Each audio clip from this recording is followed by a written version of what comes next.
চিন্তা করলে আমি এখান থেকে উঠে চলে যাইতাম, কারণ ব্যক্তিগত সম্পর্ক আপনার সাথে এত ভালো, কিন্তু আপনার সাথে এখন আমি ডিল করতেছি হচ্ছে আইন শৃঙ্খলা রক্ষা বাহিনীর সাথে যেই ধরনের আমরা প্রশাসনের সাথে যেভাবে ডিল করবো সেইটা। এখন এখন যেটা হইছে, এখন আমরা চাই যে ভাই একটাই সমাধান, আপনার ওইখানে থাকতে হবে না, আমাদের ওইখানে থাকতে হবে না, সেটা হচ্ছে ডক্টর মোহাম্মদ ইউনূসের পক্ষ থেকে তিনি আমাদেরকে আশ্বস্ত করুক যে জাতিসংঘের অধীনে আমি জাতিসংঘ একটা লেটার লিখে দেবো, জাতিসংঘ এটা তদন্ত করবে। আপনারা এরপর থেকে অন্তত এই ইস্যুতে যে জাতিসংঘ কাজ করে যতক্ষণ পর্যন্ত পূর্ণাঙ্গ তদন্ত প্রতিবেদন দেওয়া না হবে ততদিন পর্যন্ত আমরা আপনাদেরকে আপ্রাণ সহযোগিতাই করে যাব, এর বাইরে আমাদেরকে কোনোভাবেই অসহযোগিতাকারী হিসেবে পাবেন না ভাই, এটা আপনাদের ওয়াদা করলাম। আর একটা জিনিস আমি বলি, এই যে তোকে বলো না যে কেউ আমাদের কোনো একজন অফিসার এসে বলে গেছে, আসলে বিষয়টা আচ্ছা থ্রেট না, বিষয় হচ্ছে আমরা এখানে যারা দায়িত্ব পালন করতেছি, হ্যাঁ এখানে কিন্তু সকল সিদ্ধান্ত আমাদের না, কোনো সিদ্ধান্তই আমাদের জানি কি, ইভেন আমাদের উপরে কিন্তু বিভিন্ন রকমের চাপ আছে। হ্যাঁ এই যে এই জায়গাটা তো এমনিতেই 144 জারি করা খুবই সেন্সিটিভ জায়গা, সেটা সবাই বোঝে। তো এটা হচ্ছে আমার উপরে কিন্তু বিভিন্ন রকমের বিষয় আছে এবং অনেক ডাইরেকশনস আছে। আমি তারপরে আমি ওইটার মধ্যে না যাই, আমি স্যারদের সাথে কথা বলছি, কিন্তু ভাই মানে আমাদের কিন্তু একটা পর্যায়ে গিয়ে আমাদেরও কিছু করা উচিত। এই যে হচ্ছে সমস্যা এখন, এটা আমাদের হয়তো যেহেতু ভাই আপনাদের আমি কি আমি বুঝতে পারছি ভাই, এখন ব্যাপার যেটা সেটা হচ্ছে আমাদের মন মানসিকতা আলহামদুলিল্লাহ খুবই স্ট্রং। সেটা হচ্ছে মানে আপনাদের যখন আর কিছু করবার থাকবে না তখন তো আপনারা আমাদের ভয়ে লাঠিচার্জ করবেন, নয়তো হচ্ছে জল কামান দিয়ে জল নিক্ষেপ করবেন। আমরা সেই আমরা আলহামদুলিল্লাহ সেই প্রিপারেশন নিয়ে আসছি। এবং আপনার যদি ভাই মানুষ লাগে, কত মানুষ লাগবে বলেন, আগামী 2 ঘন্টার মধ্যে যদি আমি জড়ো করতে না পারি তাহলে এই জায়গা দিয়ে চলে যাবো, বলেন। মানে আপনি সংখ্যা নির্ধারণ করে দেন, আমি ই করব। আমি ঢুকাইতেছি না ভাই, আমরা না বলছি এই জন্য না না আসতে ভাই, আসতে ভাই ভাই রাষ্ট্রের সাথে বড় কোনো কিছু না।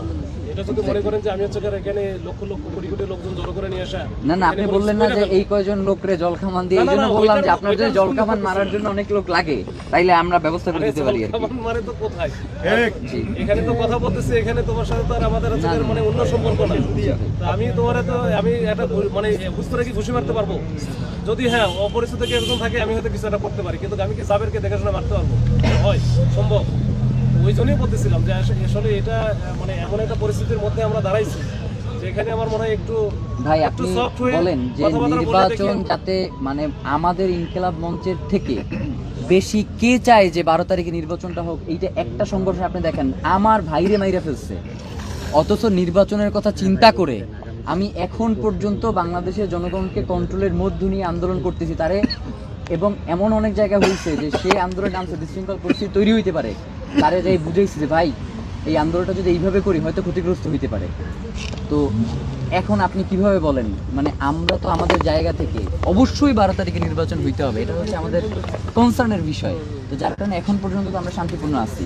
তো সে যদি আমাদেরকে এইটুকু আশ্বস্ত না করতে পারে তাইলে আসলে মানে এখন পর্যন্ত জুলাইয়ে যে গণহত্যা হইল সবেমাত্র 2-3টা বিচার হইতেছে, এরপরে কারা আসবে, এই বিচারগুলো আদৌ হবে কিনা বা এটা কোন প্রক্রিয়ার মধ্যে যাবে এইটা আমরা আসলে নিশ্চিত না। আমরা তার কাছ থেকে অন্তত নিজেদের মনকে একটা সান্ত্বনা দিতে পারবো যে শহীদ ওসমান হাদি যেই লোকটার ব্যাপারে ব্ল্যাঙ্ক চেক দিয়ে গেছে, যে সকল উপদেষ্টা পরিষদের সদস্যরা বেচা বিক্রি হয়ে গেলেও বা বিভিন্ন দেশের হয়ে কাজ করলেও একটা লোক যে বাংলাদেশকে ধারণ করে ভালোবাসে, ডক্টর মোহাম্মদ ইউনূস, তো সেই লোকটা যদি তার ব্যাপারে এতটুকু ভূমিকা পালন করতে না পারে আমাদের আসলে বলবার কিছু নাই ভাই। আমরা আসলে খুব অসহায়, আমরা অসহায় হয়ে এইখানে আসছি। যেমন আপনার থেকে যেমন হচ্ছে আপনার থেকেও বলে না যে আপনি টাকা খাইয়া এই আন্দোলন ই করতেছেন, বলে যে আমি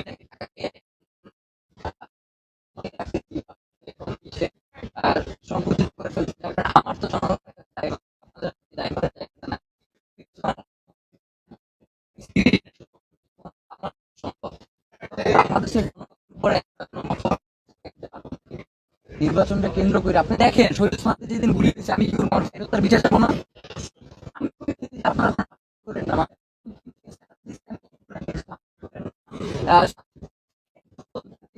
ছিলই।